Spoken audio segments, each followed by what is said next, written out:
coach once told me that like everything we want in life is on the other side of our fear. It sounds like you kind of confronted that fear, often. Yeah, you got healthy, you lost weight, you survived cancer. Congratulations, let's throw you a party. Nobody throws you a party when you figured out you're depressed and now you got to go solve that. You're a recovering perfectionist as well, aren't you? I am a recovering perfectionist, right? And so I had to be okay with living in imperfection. And honestly, it's so joyous. Belonging isn't just about fit, it's not about fitting in, right? It's about being welcomed as your authentic self, right? It's showing up as you. And people don't thrive when they're merely like included. They thrive when they know they matter. Welcome to JOY², Live with Joy. This is the podcast where we get to explore the power of joy, purpose, passion, and fun, and how joy, when practiced intentionally, transforms how we live, work, and lead. I'm your host, Greg De Koker, and I believe that when you live with joy, everything gets better. And I mean everything. And this isn't just about feeling good. It's about unlocking joy as a resource, one that fuels better leadership, meaningful work, and thriving lives. Each week, we share the stories, the insights, and the sparks that ignite more joy because joy is contagious, it's powerful, and it belongs to all of us. So lean in, stay curious, and let's create more joy together. This is JOY², brought to you by Essentia Group.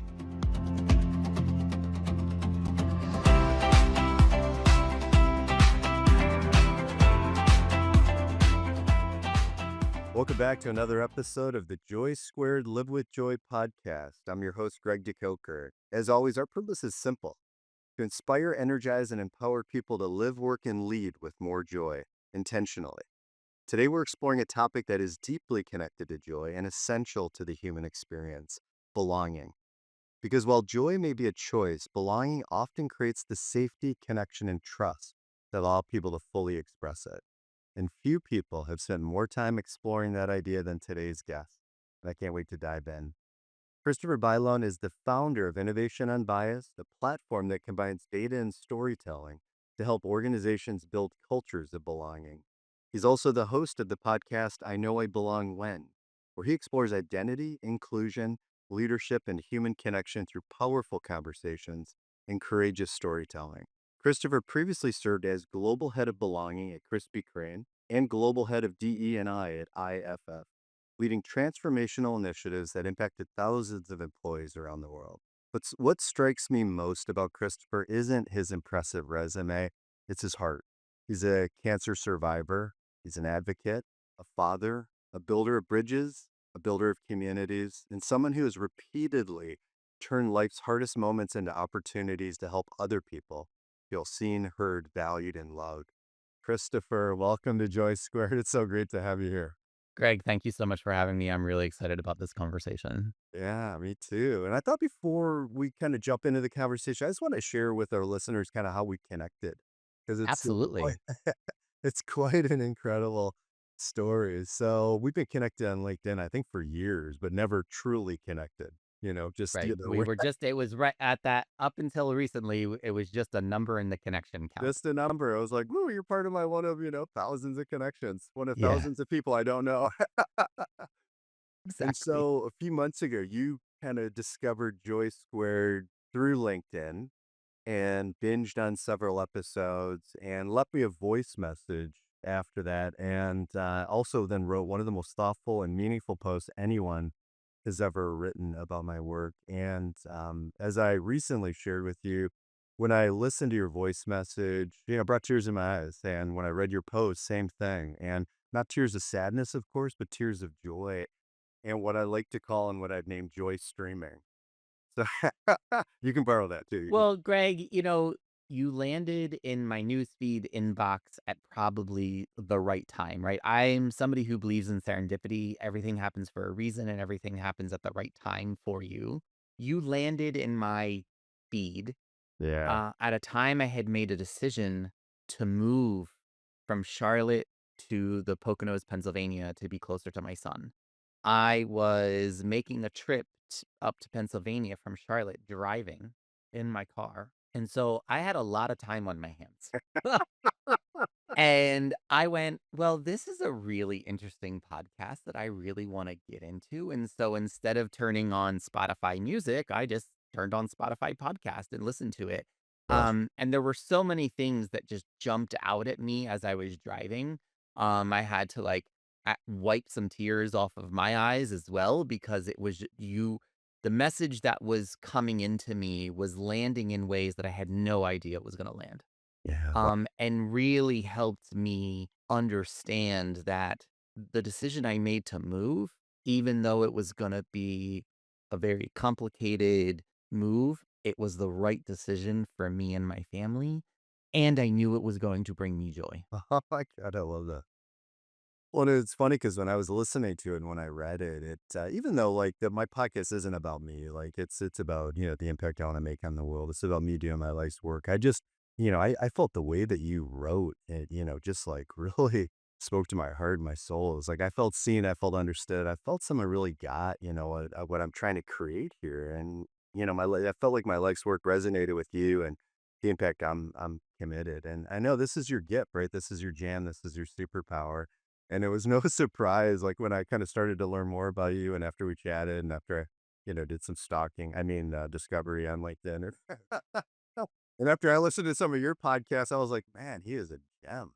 So you just have this superpower, right, to help people feel welcomed and valued and loved and, yeah, like they matter. So that's when I kinda really started, and after our conversation, started thinking, maybe belonging and joy are much more connected than people realize. So I'm excited to explore that together. So, Please, let's get going on the let's get old into it. yeah, let's dive in. So you said something which is really cool, and I thought we'd start here, and that's belonging and joy are co-equal partners in how we live a full life. Yes. So let's start there. I'd love for you to unpack that. What do you mean by that? So I think for me, belonging in and of itself that stays in the cognitive space is really half finished, right? It, And for me, joy is the feeling of the confirmation that belonging's real, right? And so, yes, can we find joyous moments every day, right? There are times when we can experience great joy, but almost that's a sugar rush, yeah, right. right? Mhm. And how many times can you actually have a sugar rush and be sustained? You Yeah, can't, right. right? So for me, joy is what's what kind of wakes you up in the day, right? Gets you up, gets you motivated, be able to tackle the world's problems, right? Is like I can find joy. Belonging is what for me is what makes it so foundational, right? Is when I know I belong someplace, I can tackle whatever problem is coming at me.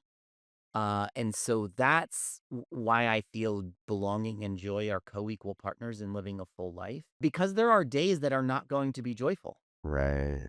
Yeah, right? There are going to be days that we experience great sadness, great despair, and we have to be able to get through those days. And for me, belonging is what's holding it together. right. And then knowing that there's joy on the other side and that we can find those moments of joy. So how would you describe kind of the relationship, between belonging and joy? Like, do you think joy creates belonging or belonging kinda helps to create joy? Are they inseparable? I I know it's a big question, right? Yeah, it is a big question. It's the chicken or the egg question, Yeah, right? I know. And what I'm gonna say is that it's not, right? And so it's a feedback loop, right? I think if you don't know that you belong, or let's go complete inverse. If you know you do not belong, you are never going to be able to find joy, Yeah, right. Not right? not in a sustainable way, right? Not in a deep, Not in a fulfilling. sustainable way, Like right? you said, you might find those moments of joy throughout the day, but not in a way that fulfills you and sustains you. Right. Also, if you can never find those moments of joy, it's going to make you question, do you belong? Right. Right? So for me, that's why they are co-equal partners and it's not a one thing comes before the other. They have to live coexisting together. Right. And they feed off of each other. It's a symbiotic relationship. I love that. So it's not like you and I are jockeying for a leadership position, you representing belonging, me representing joy. We're partners in this together. Yeah, this isn't a competition, my friend, Yeah, right? exactly. This is not I'm not trying to like, "Oh, belonging comes first, so hire me first and hire Greg," or "You gotta hire Greg first and then hire me." What I'm gonna say to people is, "Well, you gotta hire Christopher and Greg at the same time, because the only way you're gonna actually be able to solve it it's a package deal. Package deal. We're inseparable now, everybody. We are, we are. My new best friend. I love it. Oh my god, so good. Absolutely. And so I guess just to bring it into kind of a little more personal space, like when in your life have you experienced deep belonging? Yeah, so deep belonging. So I'm gonna probably give an answer that most people aren't gonna expect. Okay. Um, That sums up this whole and podcast, I think. Is that's like our yeah, will be the yeah, title. yeah, Okay. yeah, yeah. So for me, as much as I enjoy the work I do in corporate world and have found a lot of times that I knew I belonged in a particular meeting, particular role, where I find the most belonging is when I'm out in the yard. Oh wow. When I am doing a yard project for my mom or a friend or myself, when I am taking a hike in the woods and going to find that really obscure waterfall, what a lot of people might not know or they might have known by listening to some of the things I've talked about is I'm a I love waterfalls. And so, Did not um, see this coming. This is perfect. yeah, and so just to be able to go experience a waterfall is, it's one of those places of joy that Mother Nature has created. And It's a it is, 100%. it is like a miracle. About a year ago, I had searched out a waterfall I wanted to go see, right? And I looked on the map and was like, okay, this is great. I'm gonna go take this hike. And it said this is where to go. And I go walk the trail it told me to take, right, to go see the waterfall, and I get to the place where the outlook and the waterfall is, like, on the other side of a ravine, and it's tiny, like, it's teeny tiny, like, you can hardly see it, Right. and I went, "Well, that's not right. Like, that's not my moment of joy." And so then I pulled out the map again and went, "How am I gonna get there? Mhm. Because I wanna go see that waterfall up close and personal." Yeah. I wasn't planning to be out for almost an entire day, but that day I hiked 12 miles, Wow. and it was some of the most treacherous hike I've ever done in my life. There are moments when I said, "Christopher, don't fall because 'cause you're gonna die," right? Because I'm literally walking on the edge of a cliff on the that is wide as your body, right? And if you take one small step to the right, you were gonna go down a ravine and there was no cell service, right? It was the most joyous thing I've ever done Wow. because 1, it was an accomplishment that I did for myself. Yeah. Um, and I also, one of those things people also when they get to know me is don't get in my way. Right? Right. And I felt like the people who said that this is where to come get the best view of the waterfall was like, "You got in my way, and I was gonna prove you wrong." And then I got to go see the waterfall up close and personal. I actually made a post about it on LinkedIn, and there are a couple photos where, like, the trail literally was called Dismal Trail, and it lived up to its name, like, there was no tomorrow.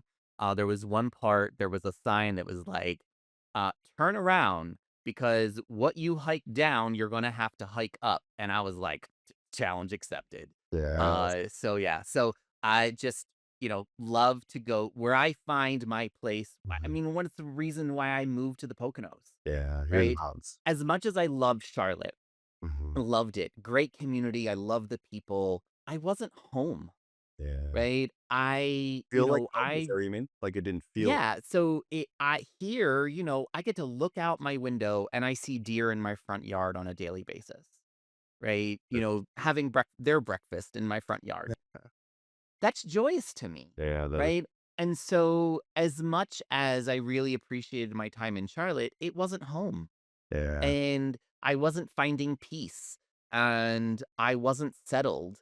And now, granted, at the time of this recording, I've literally have been in this home for like a week. I definitely don't feel settled yet because I still have stuff in boxes. But I also know that I wake up in the morning and what's out my bedroom window is trees, right? And it's just that's joyous to me. I love that your path to joy in this particular situation, and often it sounds like you keep going back to it, was Dismal Trail. That's hilarious. That's a whole post in itself. Like that's a life lesson right there. Sometimes we don't really know what's on the other side of that. Like, I know coach once told me that like everything we want in life is on the other side of our fear. It sounds like you kind of confronted that fear, often as you were cruising along Dismal Trail on your way to. Yeah, and I think there were parts of the trail that were technically closed. The mountains of North Carolina after Helene, the devastating hurricane that came through the mountains of North Carolina, and a lot of the state parks were impacted. And there were moments that was like, "Oh, I don't think this trail is actually open to people, but there is no turning around now.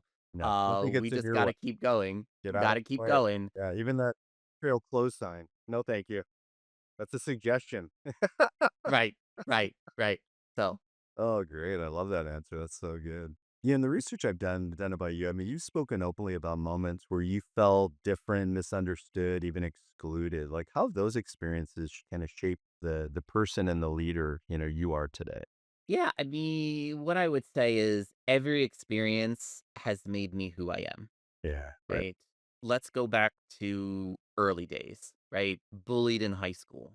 Those were probably some of the deepest, darkest times of my life. Wow. Suicidal, even, Oh, right? Now, while that was a painful experience and nobody should ever go through that, I would not be the leader I am without having gone through that experience. right. Right? I think about moments of, being a cancer survivor, somebody who has battled weight his entire adult life. There are times when those things have gotten in the way and have created places where I knew I didn't belong. So, how do I take those and turn them into lived experiences that will help others? We're living in a time now where when my sexuality is under attack by my federal government. Right.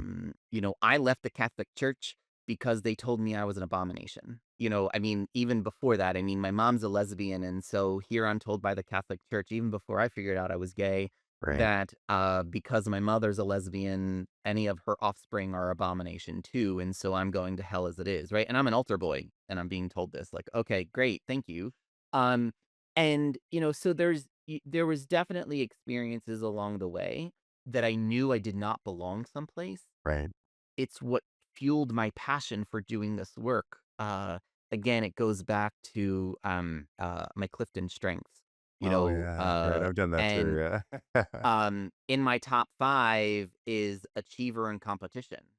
If you want me to win, bet against me, Mm. right? Bet against Mhm. me.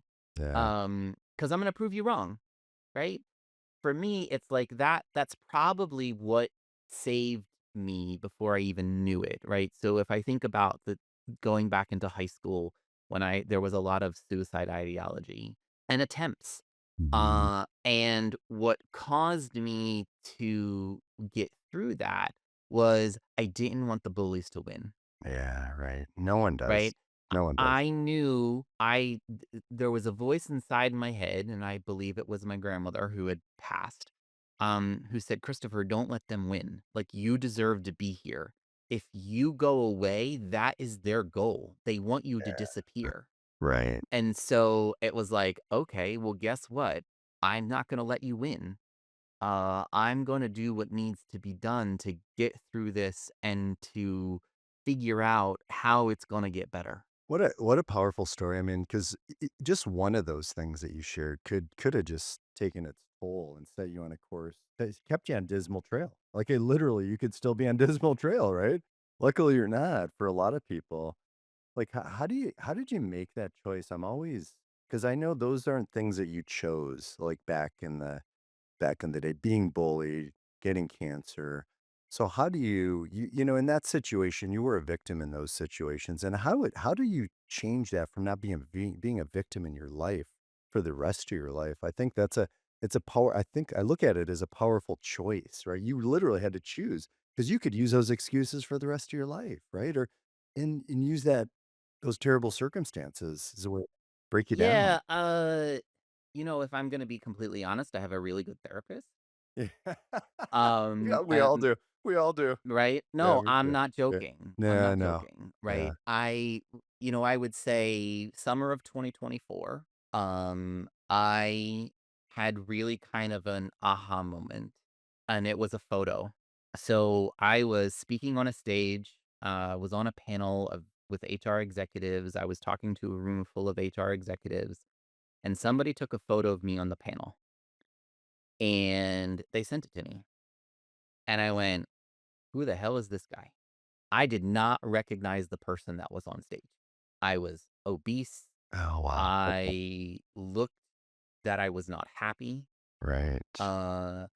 But everybody else was like, "Christopher, you have a great life, right? You are the head of belonging at Krispy Kreme. You're married. You have 2 children. It's Mhm. kinda like you have the house, the white picket fence, 2 dogs, kids, and, you're living the American dream, quote, unquote." For sure. Um, and honestly, Externally, you were, right? externally, I was creating a culture of belonging for everybody else but myself. Wow. And so I went, "Okay, well, what do I need to do?" Right? And so also this was after 2 bouts of cancer, right? So I had thyroid cancer twice. I have always battled my weight as an adult, but not having a thyroid anymore, you really, like, can't lose weight, right? Like, people do not realize what this butterfly organ in your neck actually does for your body. It's like your motherboard, right? Yep. It literally controls everything. Right. And so I decided that one of the things I needed to do was get control of my weight because I didn't like the way I looked. I did not feel good in my body. I just felt gross. And that led to other things. And one of the conversations I was having with my doctors is, they were like, "Christopher, you have to get your weight under control, right? The cancer will come back at some point. It's not a question of if, it's a question of when. Oh, wow. And when it does, you need to be healthy, right?" Now we're talking years, right? So like I'm going to be turning 45 in 2026. We're talking about maybe in my late 50s, early 60s that were potentially it could come back. Okay. Now, if I stayed obese for 15, 20 years, Right. what are all the health concerns that are going to be coming along with that? Diabetes, heart conditions, high cholesterol, all the things that people know that will come with being obese for a long time. Right. And so the doctor said, "Look, like, you are going to need to be at your best health in 15, 20 years from now because the cancer will most likely come back and not as thyroid cancer, Okay. right? It's probably going to come back as something else, and it's most likely gonna require chemo." And talk about a conversation That's a when big you're in pill your to swallow. 40s, Yeah, that's a right? A big big pill pill to swallow, for sure. right? And so one of my doctors said, "Have you ever considered bariatric surgery?" Okay. And I said, "Yeah, I've been considering it. It's been something I've been wanting to do." Um, and they said, "Well, stop considering it and do it." And I went, "Don't tell me twice." Right? Because also the thyroid hormone that I'm on, right? So, like, not to get too into the weeds about thyroid cancer, Right. but when your thyroid is removed, you have to take now a pill. So I get 1 pill every day that is my thyroid hormone. Everybody else who has a working thyroid, you get to create that hormone every day, and if you need more of it, it makes more. I get Right. 1, right? Okay. And what it's doing is it's telling the body to whatever thyroid cells are left in my body, we know are cancerous, Right. and so by taking that thyroid hormone replacement pill, the thyroid cells in my body stay dormant. They don't turn on. They don't have to produce the hormone, Okay, right? got it. Right. So if they turn on, then they're going to start multiplying and you can see where this leads, right? Okay, yeah, for sure. So Dismal trail is where it leads. dismal trail, Yeah. right? Yeah, for sure. And so because I was obese, I was on a high dosage of this thyroid hormone because it's fat soluble. And so, but the doctor said, "Look, like when you get into your 50s, we're going to have to decrease this medication because it's going to lead to heart palpitations. It's going to be low bone density loss. And like all these other things that it's going to start impacting because you're on this high dosage." Right. If you can lose the weight, we can decrease your dosage to an appropriate level. So we did. So, like, I lost 90 pounds. We were able to decrease my dosage by almost 25%. The doctors feel that we are at a comfortable level, right? We still have to monitor, right? Right. Because it is still a high dosage, Got it. but we're at a level where they're like, as long as you're not having any, like, you're sleeping okay, your heart's fine, we can solve the bone density issue by calcium supplements and exercise and dieting correctly and all those other things. And so it was a I needed to lose the weight, but here's what I haven't shared yet is there's a reason why I gained weight is because I had an unhealthy relationship with food. So Okay. you want to talk about how this has just opened up a can of worms, right? Like talk about going down a rabbit hole. Okay, so then let's go get a counselor to figure out why you have an unhealthy relationship with food because the bariatric surgery is one tool. It's not the silver bullet, right? Got It's it. not the magic wand that's going to make you lose weight. It is a tool in the toolbox to help. Mm-hmm. So, okay, let's start to figure out why I have an unhealthy relationship with food. Oh, guess what? We now figured I was in a state of depression for 15 years that I had no idea, Right. Wow. right? And I've talked about this recently where, nobody comes up to you and says, "Oh, Christopher, it's so great you tackled your depression." Yeah, you got healthy, you lost weight, you survived cancer. Congratulations, let's throw you a party. Nobody throws you a party when you figured out you're depressed and now you got to go solve that, Right. Wow. right? And so I did. I went and unpacked why, we talked about imperfection Yeah. at Right. and for me, I had to be okay with being imperfect. And that is something that is a relatively new thing for me. We're talking 2 years ago now. You're a recovering perfectionist as well, aren't you? I am a recovering perfectionist, Yeah, me too. right? Yeah. And so I had to be okay with living in imperfection. And honestly, it's so joyous. No, it's serious. Like it's how I found my joy again. It So is much freedom in freedom. that. We even talked about, like, editing. We said, like, "Hey, if we need to edit any of the video, any of our podcast conversation, we will." And you're like, "No, I'm unfiltered." I'm like, "Me too."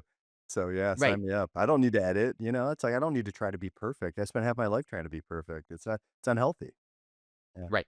Wow. Well, what about the hidden cost of for people of not, like you and other people of not feeling like they belong? You've worked with a lot of organizations, a lot of people. Like, what's the cost personally, professionally, organizationally? Joy. Yeah, right. Yeah. However, I do want to challenge you on a phrase you keep using. Hey, didn't you sign the no challenge contract before we started the conversation? Hold on. It's a Sure. fun one. It's a Okay. fun Okay. one. All right. Fair enough. Fair Um, enough. so we keep talking about feeling you belong, Yes. and it's not about feeling, it's about knowing. Yes. You did mention that when we chatted. Okay, so keep going, keep going. I'm here. So Challenge so accepted. so when somebody says they don't feel that they belong someplace, Right. wherever it is, Yep. be it work, at home, at school, in your church or whatever, you can come with a laundry list of talking points about why you should belong here, right? Right. If you were to come to me and say, Christopher, I'm not sure I feel I belong here. I'm gonna go, Greg, here's the laundry list of talking points I have for you that tells you why you should feel you belong here. Now, if you were to come to me and say, Christopher, I'm not sure I know I belong here, Yes. my spidey senses tick up, right? I Okay. get the hairs stick up on the back of my neck. Even saying Yeah. this as an example, right? I get tingly. Yeah. Um, because you are now making a very objective statement to a very subjective thing.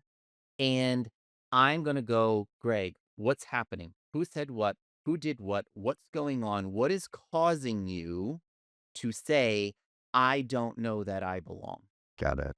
So for me, it's really about the knowing piece, right? Because it's take a frog, right? We know the science experiment. You put a frog into cool water and you slowly turn up the heat, and the frog does not know they're getting boiled alive, Right. right? However, you take a frog and throw it into boiling water, it is going to immediately jump out. Right. Same thing with the knowing and feeling, right? The Right. feeling is that frog in cool water, and we're slowly turning up the heat, and the knowing is the frog in boiling water. Now, let's turn this into a positive side of the conversation. When you say, I know I belong, Yes. right? You are making a factual statement to your core. And immediately you will be able to know when somebody's trying to change that fact. Right. And so you're going to be able to notice the microaggressions right from the beginning, Right. right? Because when you're in the feeling space, you're probably not going to understand the microaggressions until they're actually aggressions, Okay. Do you right? think your feelings are a sign though? Like, or do your feelings give you an indication? You're going to have Right. feelings. It is Yes. the you can't they're not divorced from each other, Right. right? Got it. Okay. Right? There's going to be some type of body signal, right? And it is the feeling, right? But it's the feeling that your knowledge of knowing that you belong is being impacted, Got it. Okay. right? It's what is your body's response, right? Because I've gone into organizations, both corporate, nonprofit, name it, where I have seen microaggressions like there's no tomorrow. Okay. And I have gone up to people and been like, why are you allowing these to continue? And they're like, well, what do you mean? And then I point out what I'm seeing, and they go, oh, well, this is just the way it is. Right. Or that's the way they Right. are, or that's the way it is. Right. Like, right. It's, Easy to write it off. and so to me, it's like, okay, well, then you're allowing these things to happen, and you have, that's why it's a microaggression, right? And so you have you have justified the microaggression happening around you so that you could feel you belong in this space. Wow. Okay. So it's almost like, I mean, sometimes they'll call it a gentleman's agreement almost. I don't know if it's identical to this, but I won't call you out on your stuff if you don't call me out on my stuff. We just kind of let it permeate and let it Right. kind of That's coexist. it's brushing it under the rug. We're not and so when you tackle the microaggression, when it's a microaggression, it doesn't turn into aggression, right? And so we and I think this is it goes to society bigger than, what we're experiencing in this world right now is why we're seeing such this backlash on the work of diversity, equity, and inclusion work, right? Because I don't believe we actually have solved the underlying issues. We brushed it under the rug. We put a Band-Aid over it. We said, in 2008, we moved into a post-racial society, the election of Right. Barack Obama, though that wasn't true by any stretch of Right. the imagination, Right. right? But what we did is we were only solving the symptoms, Mm. right? Not the We root were cause. not solving the root cause. Right. And so when you talk about knowing you belong, Yeah. or when you say, "I don't know that I belong," we can get to the root cause. What's causing the cancer, Yeah. Right. right? Don't just take right? Like, because I will say, like, before I got diagnosed, there were I probably had thyroid cancer for a number of years before I actually got diagnosed, Right. but trying to solve tiredness, trying to solve weight gain that I did not know, like, why am I experiencing these bouts of weight gain and yo-yo dieting and all these things, and we were solving the symptom, but we weren't actually figuring out what was the cause, Right. and I got diagnosed with thyroid cancer in January of 2020. I probably should have been diagnosed with thyroid cancer probably a year or 2 earlier. Okay. Yeah. Right? For the amount of cancer that was in my body and where it was at and all these things, they were like, "Yeah, you've been living this for a while." And And all I'm your like, symptoms too, right? I mean, everything was kind of pointing towards that, it looked like, but no one "Right, really right." connected the And dots. nobody connected the dots because Yeah. I was one of the youngest thyroid cancer patients they have ever seen, right? You don't normally get thyroid cancer until you're in your 60s, Okay. right? So, no, there was no contraindication, there was nothing in the medical records, right, or in the medical field that would say, "Oh, Christopher's having these symptoms in his late 30s." that it should point to thyroid cancer, Right. right? It's just like, well, he's obese. He's got to lose weight. He's tired. He needs more exercise. He's this. He needs to do that, right? That's what you tell somebody in your in their 30s. Nobody was connecting all the dots that it was actually something deeper Wow. until my neck swelled up like a balloon, Okay. right? My husband at the time said, "Christopher, your neck is swollen." That was Thanksgiving 2019. And I was like, I don't know. What are you talking about? Like, okay. I woke up Christmas Eve morning and I felt like somebody was driving a knife through my neck. And I went, "Oh, it's Christmas Eve morning." And I just stayed quiet because I knew if I said, "Hey, my neck really hurts," that whole Christmas was just going to be focused on me. Yeah. Got it. Right.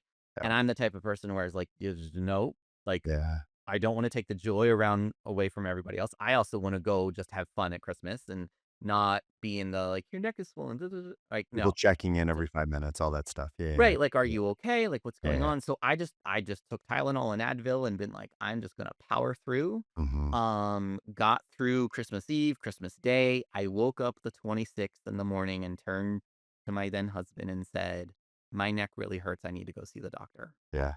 Um, and, oh, that afternoon, we got a phone call from, our, social worker that we had been paired for, our kids that we adopted. Oh, Um, wow. so think about, like, the juxtaposed positions that were happening there. One of the biggest highs you've experienced along with probably one of the biggest lows, like, that gap can be overwhelming. Right, and now this is the day after Christmas. I call my doctor. I get into an appointment. Literally January 2nd, he's calling me and going, "Christopher, I need you to come into the office." And I was like, don't remember the doctor's name at the time, but I was like, I don't have time." I was like, "Can you just tell me?" He was like, "You need a biopsy." And I was like, "Okay, who am I going to?" Right? And so I had my thyroid removed on March 5th, 2020. Um, 2 weeks later, the world shut down. Right. Oh, wow. My boys moved in with us on February 28th, 2020, while COVID was a very horrible thing that happened to our world. It actually was a blessing to my family because it forced medical leave or, parental leave for me, Right. right? I was working in New York City at the time, and at the time, my organization only gave 2 weeks of, leave for men when they have a child, or children, and I we were gonna figure it out, but because of COVID, the world shut down, it forced family leave, and it was the best thing to bond with our family, though it did prove that our house was way too small. So I guess, that's your way of saying you're not changing the name of your podcast to "I feel like I belong Oh, when." no. I got it. Knowing's a much deeper, yeah, and after hearing you explain it, I mean, I can see the difference, and, yeah, and I think it makes sense, and I love your angle on it, and I love, like, what do you suggest to leaders, what are some simple things leaders can do tomorrow to help people feel like they matter and feel like they belong so that their team, their employees don't so that they know they belong. Sorry, yeah, let's say. Yeah, well, Yeah. you don't have to wait till tomorrow, you Yes. can start right Okay, now, yes. Okay, perfect. right? Like, there's no, like, no time like the essence. And so what I would say is learn about people. Yeah. Get to know the human on the other side of the title, right? Who are they as people? When you get to know who people are, you get to understand what makes them tick, what makes them show up in a good way and show up in a bad way, right? I think about after my cancer removal, the first time, Mhm. right? Again, talking about the symptoms, right? Right, yep. Removed the thyroid. I had to go through every single thyroid drug that there was to finally we got to the right one that actually could, like, manage, right, my thyroid hormone levels, right? Right. No drug was working. They would spike, they would go down. Well, what a lot of people don't tell you is also your thyroid controls your mood, Okay, wow. and everybody has a different, uh, it impacts them differently. What I would say is I had terrible mood swings, Okay. right? There would be at 1 minute, I could be the joyous, most nicest person ever. The next minute, evil, Right, okay. right? No, Uh-huh. seriously, Fun like, just funny now, not funny then probably, right? Yeah, right, yeah, because it almost cost me my job, yeah. Wow. right?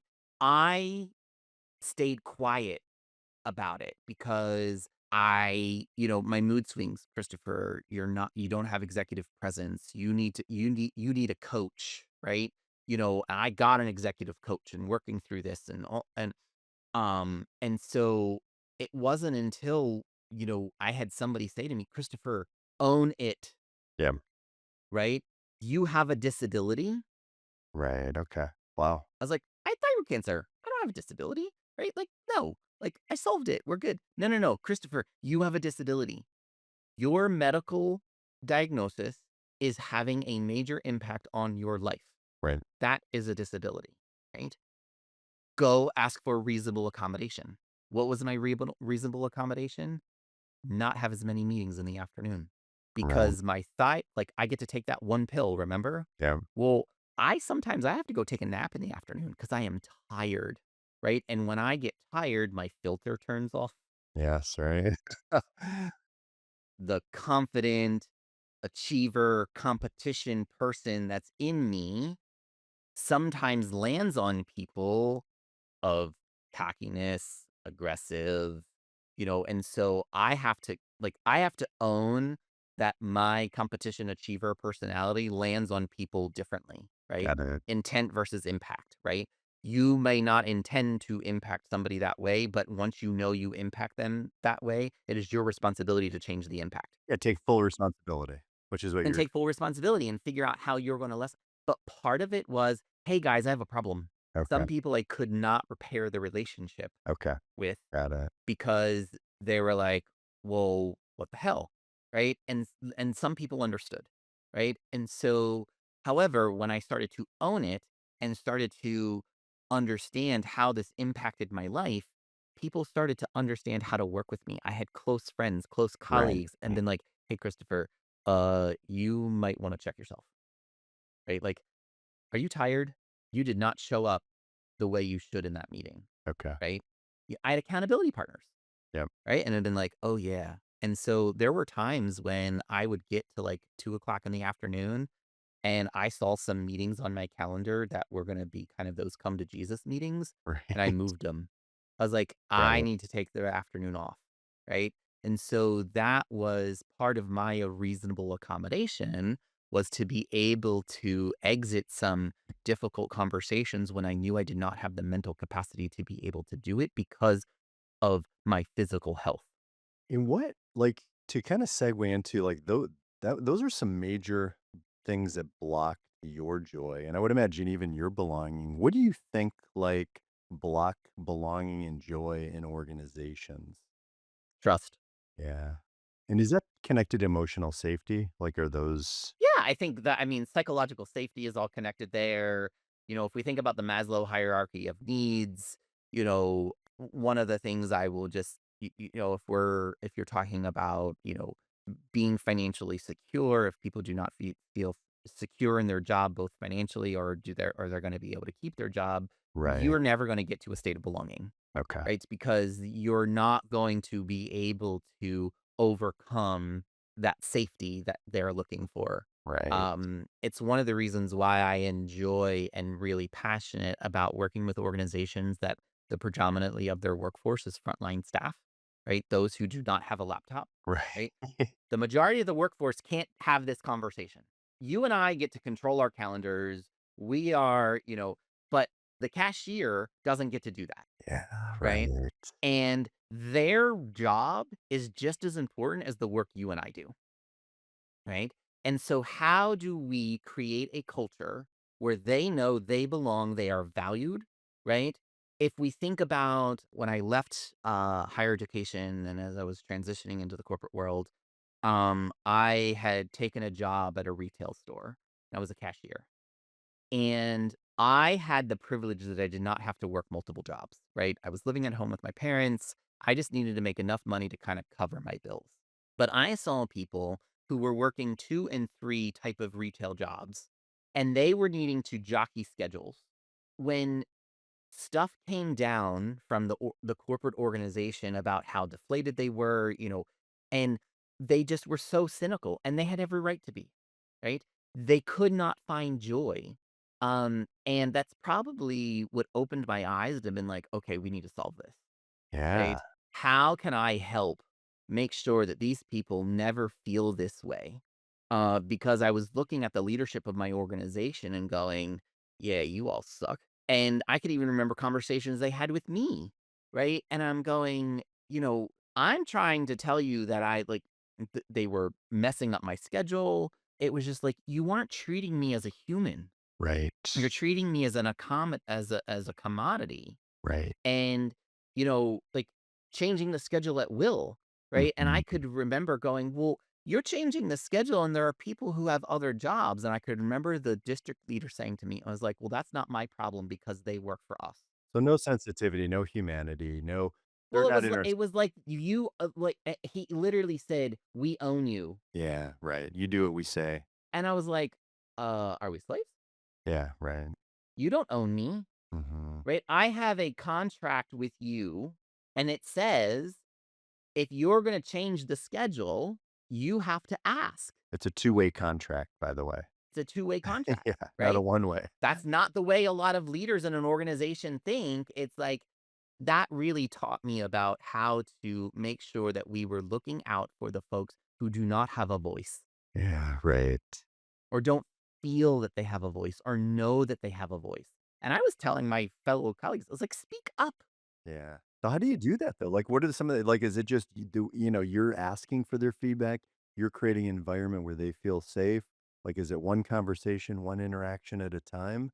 Like, it's interesting because you've done this for thousands of employees. So it's like, how do you scale belonging or scale joy? I know it's an awkward Yeah, question, but no, it's not an awkward question. I think it's a legitimate question to yeah. ask.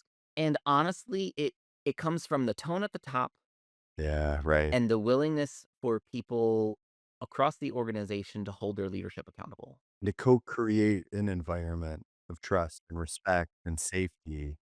Yeah, and belonging and joy. Yeah. An advisor of mine told me once, leaders get the culture they deserve, Right, okay, I've heard that, yeah, I've heard that before. right? Maybe it's in one of your posts or one of your episodes. It was one on my podcast. Yeah, Go check out Marisa Andrada's for us episode 3 of season 1. Love her to death. And she said that. She said leaders get the culture that they deserve. If you create a culture that is not built on trust, well then you're not going to have people that trust you. right. And how do you build trust? It's about transparency, it's about being honest. People just want to know that you got their back.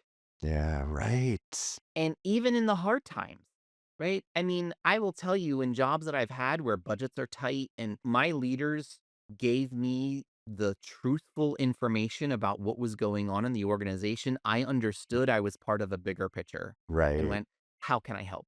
Yeah, What do I need to do? How can I help? Like there were times when I offered probably bigger budget cuts than anybody on my team because I was like, okay, let me do my part. yeah, right. One, because it was like, "Well, if I do my part now, you're not gonna ask me later." Right. So, yeah, it's trust. It's about building trust.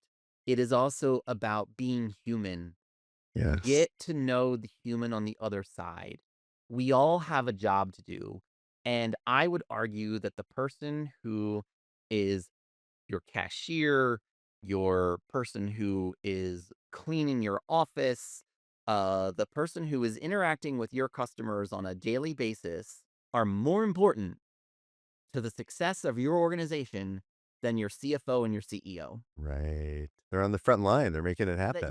they are going to make or break your organization, right? People do not, well, sometimes they complain about the CEO, but when they offer a complaint or they are offering a compliment, who are they complimenting? They're complimenting the person that was in managing the drive-through, Right. right? Right. Giving them the product, helping them find the right outfit in your store. That's the person they're complimenting or they have an issue with, not your No, CEO not or 3 your layers up CFO. or whatever. It's like the more they love their company, the more the customers are gonna love, the company. So the more they love their job, right? And it translates so directly. So what can we do to make sure that they love their job, they enjoy, they feel safe there, they look forward to coming to work so that people aren't quietly quitting like we've heard, now in the last, few years from Gallup, right? People are just going in and punching the clock. They're not bringing their heart, their feelings, their soul. They're not doing the way that you talked about. What more can I do? How else can I help? Because they're And this doing is bare bigger than minimum, work. bigger than work. This is suffering at work, in at home, and everywhere in between. Like, we Right. talked Well, about think that, too much about, suffering. how are you creating psychological safety and culture of belonging in your faith community? How are you creating belonging for your own children at home? How are you talk about our own government? They are not creating belonging for anyone at the moment, No. right? And so, how are we making sure that we are creating a culture where everybody knows that they belong to themselves, at home, friends and family, their community, right? Community being church, school, name your civic organization that you're a part of, at work. We've talked a lot about work, but Yeah. society writ large. What is your government doing?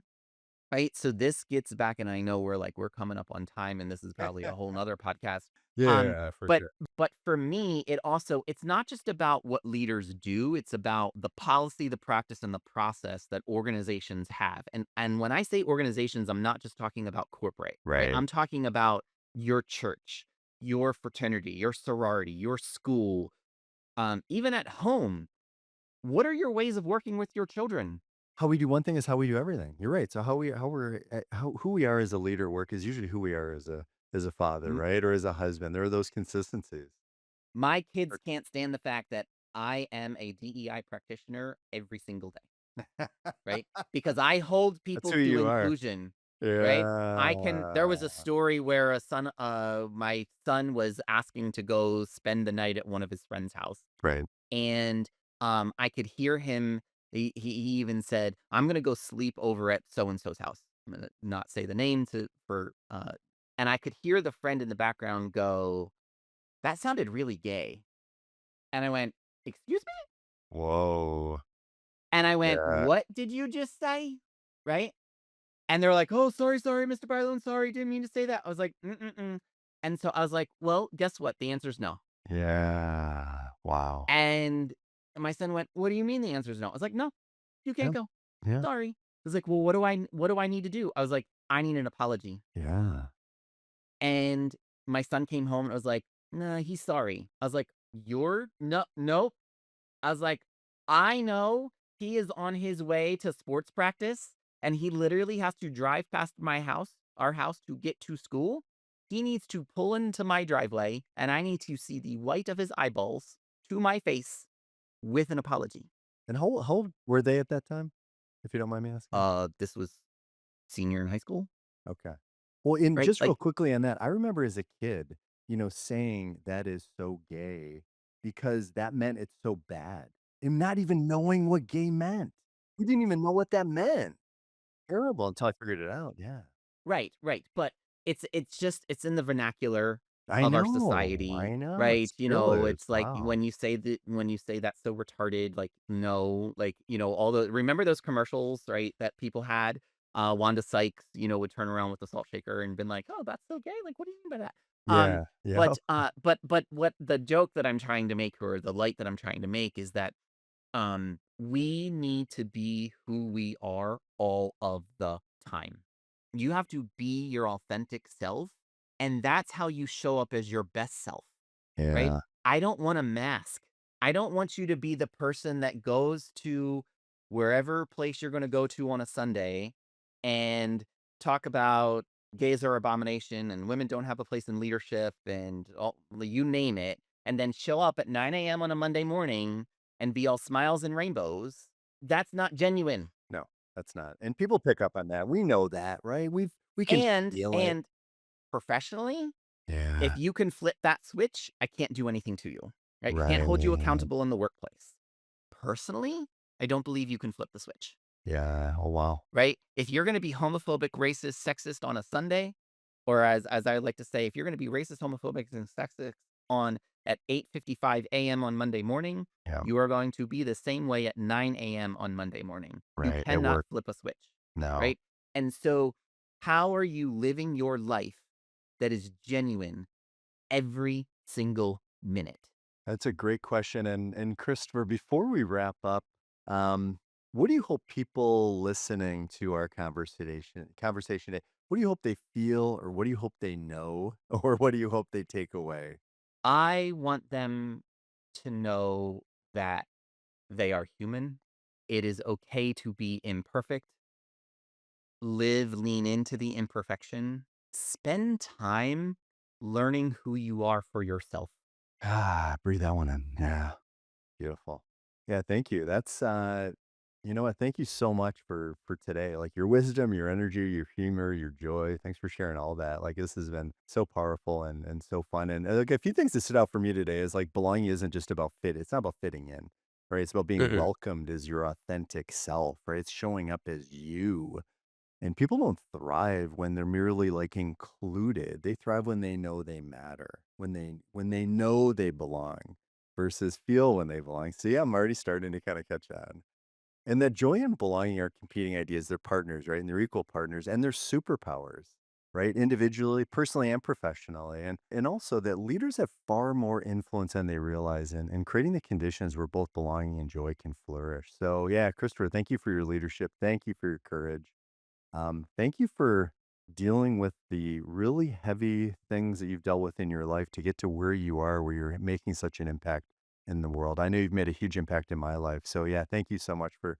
You're very welcome. Been a Absolutely. pleasure. Yeah, cheers. And then to everyone listening, thank you. Like, thanks for your time and your energy. We know you have choices, and thanks for spending some time here and listening to our conversation. And as you go about your week, I'd encourage you to reflect on one question, and that's who in your life needs to feel like they belong, needs to know they belong. Even better question.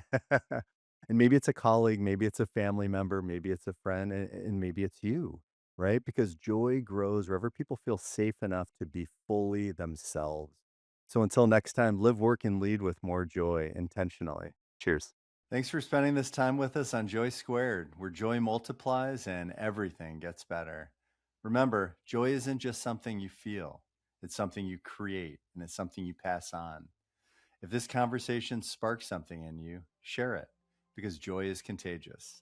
What we're building here is bigger than a podcast. It's a reminder and a movement that how we live, work, and lead truly matters. Until next time, live with joy, lead with purpose, and never forget to have fun. Keep choosing joy squared. And if you're enjoying the journey, we'd be grateful if you subscribe, like, and share Joy Squared so the ripple keeps spreading.